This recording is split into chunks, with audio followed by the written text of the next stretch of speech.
welcome po ulit dito sa aming channel kung saan tutulungan namin kayo sa iba't ibang bagay. So for today po, yung agenda po namin is pabakunahan yung aming puppy na si Horton. So nandito po kami ngayon sa Provincial Capital Grounds ng Malaybalay City kung saan ay merong bakuna sa mga aso. So hindi po ako sigurado kung libre pa ba ngayon kasi last year libre pa po in the previous years, no? So may nabalitaan kasi kami na kung sa rabies na vaccine sa mga tao is hindi na free, so baka din po sa mga aso is hindi na free.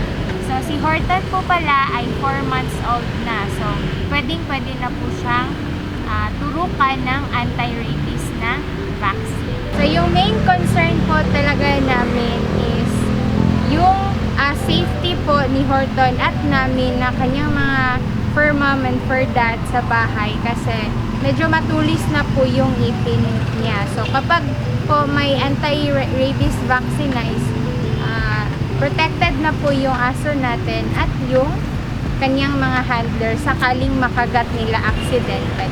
So isang benefit din po kung bakit kailangan nating pabakunahan yung ating mga aso is that yung kanilang health po, no, sakaling makagat sila ng mga aso or hayop na may rabies is hindi po sila gaano maapektuhan at hindi nila masasalin yung virus sa kanila. Dapat po nating tandaan na kahit po vaccinated na ang ating mga pets, kung tayo po ay nakagat nila or na-scratch, is dapat po tayong magpakonsulta sa pinakamalapit na health center natin para po alam natin yung ating gagawin at tayo po ay protektado rin through vaccine sa anti-rabies. So punta na po tayo ngayon dun sa ating veterinary office dito po sa province, no? So titingnan natin kung ano yung mga requirements at kung matuturukan na ba siya ngayon.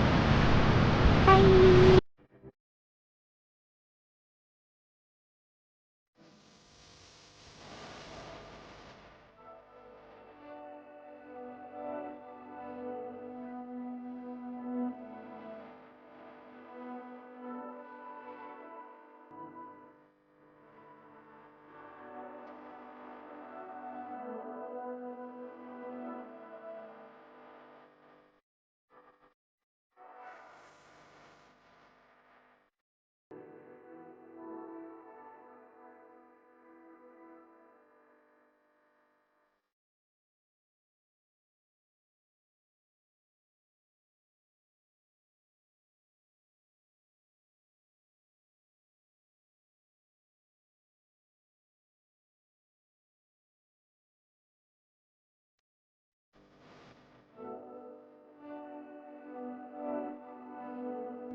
So, ayan po. Tapos na po namin napabakunahan si Horton ng anti-rabies vaccine.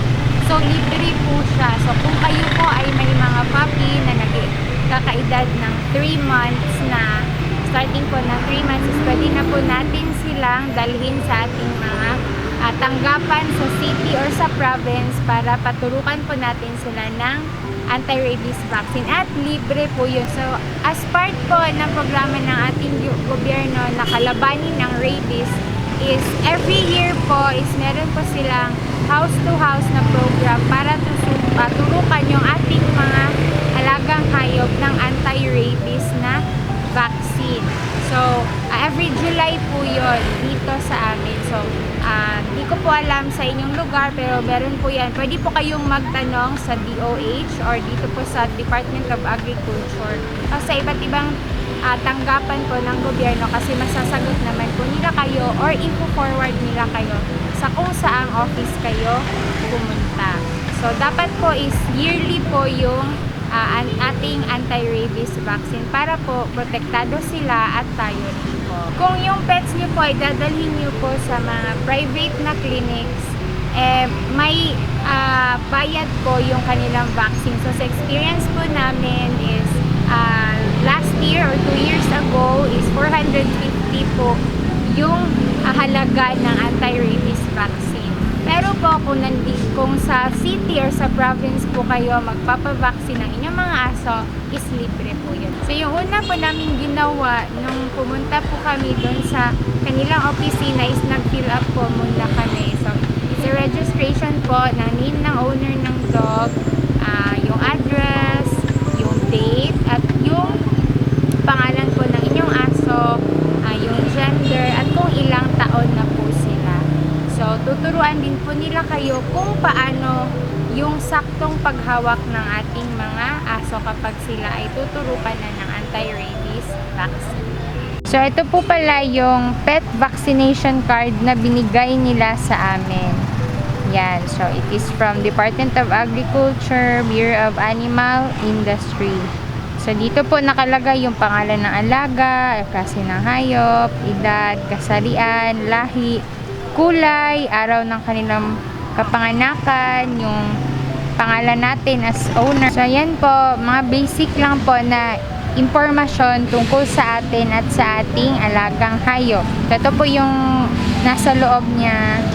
May date of vaccination, vaccine used, yung date of next vaccination, at kung sino po yung veterinarian na naka-assign or nagsagawa ng pagturok ng ating vaccine. So, sila po yung mag-fill up nito at hindi po tayo. Yung front lang po yung tayo. So, sa likod naman po is yung mga instructions po or information na kailangan natin kung tayo po ay nakagat ng hayop or ng aso or pusa, at kung ano ba po talaga yung rabies at kung ano po yung mga epekto niya sa ating katawan at sa katawan ng ating mga alagang hayop. Karagdagang impormasyon po is before po natin sila dadalhin sa ating clinics is dapat po hindi po nagkakasakit yung aso natin or wala po silang lagnat, ubo at sipon at nagsusuka, kasi hindi po sila pwedeng tulukan ng anti-vaccine rabies. So pagkatapos naman po ng vaccination is bawal po natin silang paliguan ng 3 to 5 days at dapat obserbahan po natin sila kasi sabi ng doktor is iba-iba po yung reaction sa kada uri ng hayop. So baka po lagnatin sila or suka sila. So kapag nangyari po yun is dalhin po natin sila pabalik doon sa clinic or sa office na ating pinagdalhan sa kanila para po mabigyan sila ng karapatang gamot.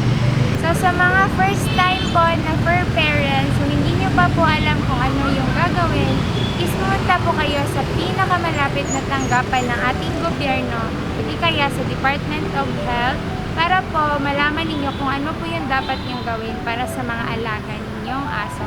At yung advantage po is that kung nasa gobyerno po kayo, sa tanggapan ng gobyerno, is libre po or mapapamura po kayo sa kanilang mga servisyo. Be a responsible fair parent po!